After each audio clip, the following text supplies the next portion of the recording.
점이 진출해 있는데 그들은 상권이 그렇게 제한되어 있습니다.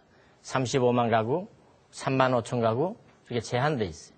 그러니까 쇼핑몰이라는 사업은 상권이 없습니다.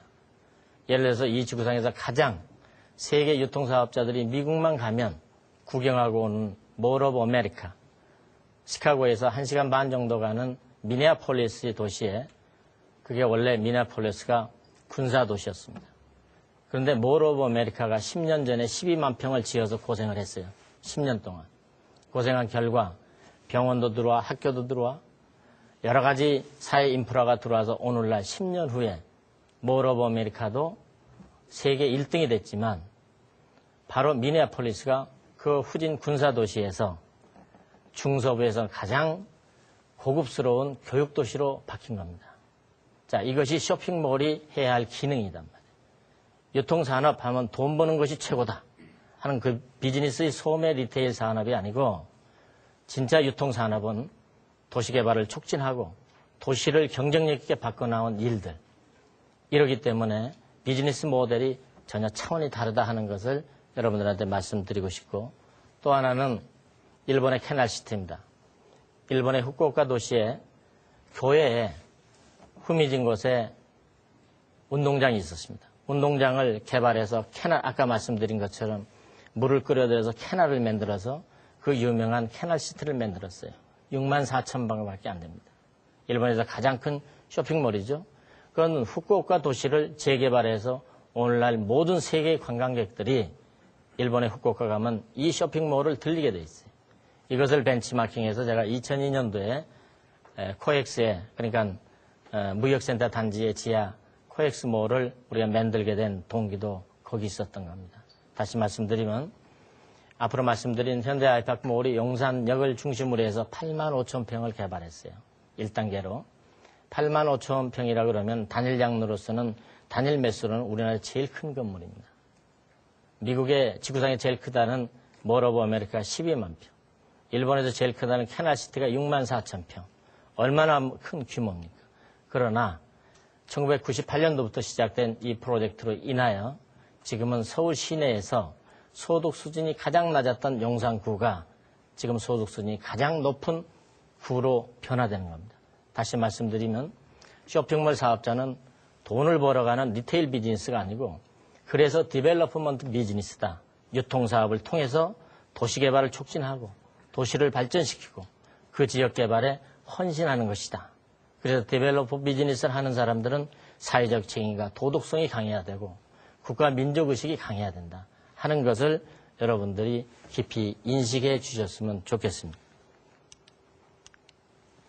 자, 그래서 제가 3년 전에 우리 사회에 생소한 몰링이라는 문화를 들고 나와서 몰링을 커뮤니케이션 하는데 어려움이 많았습니다. 몰링이 과연 무엇이냐? 그런데 이미 세계 유명한 콘사이트는 몰링, 몰고, 몰워커, 몰리에, 몰렛 하는 용어들이 이미 선진국에서는 20, 30년 전부터 있었던 겁니다.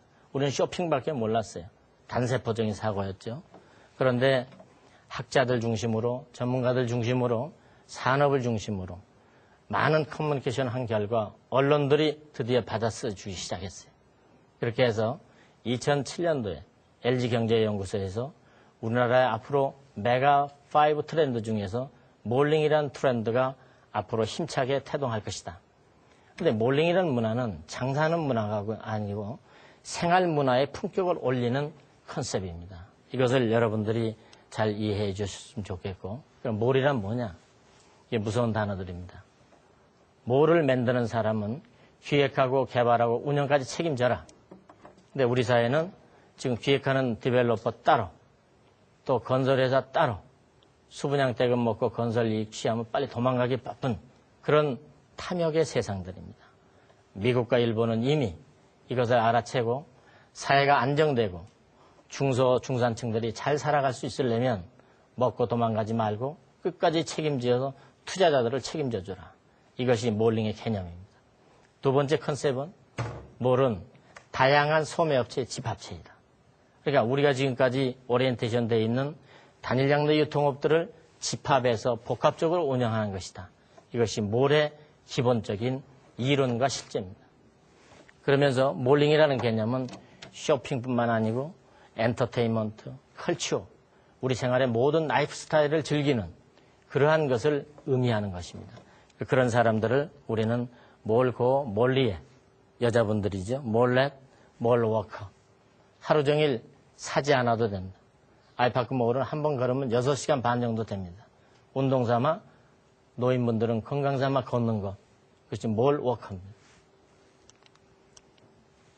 그렇기 때문에 정리를 하다 보면 이제 뉴 트렌드 라이프 스타일인 우리 몰링이라는 개념은 쇼핑, 엔터테인먼트, 또 오피스 주거, 상업시설, 문화 컨텐츠, 근데 여기서 에듀테인먼트라는 것이 있습니다.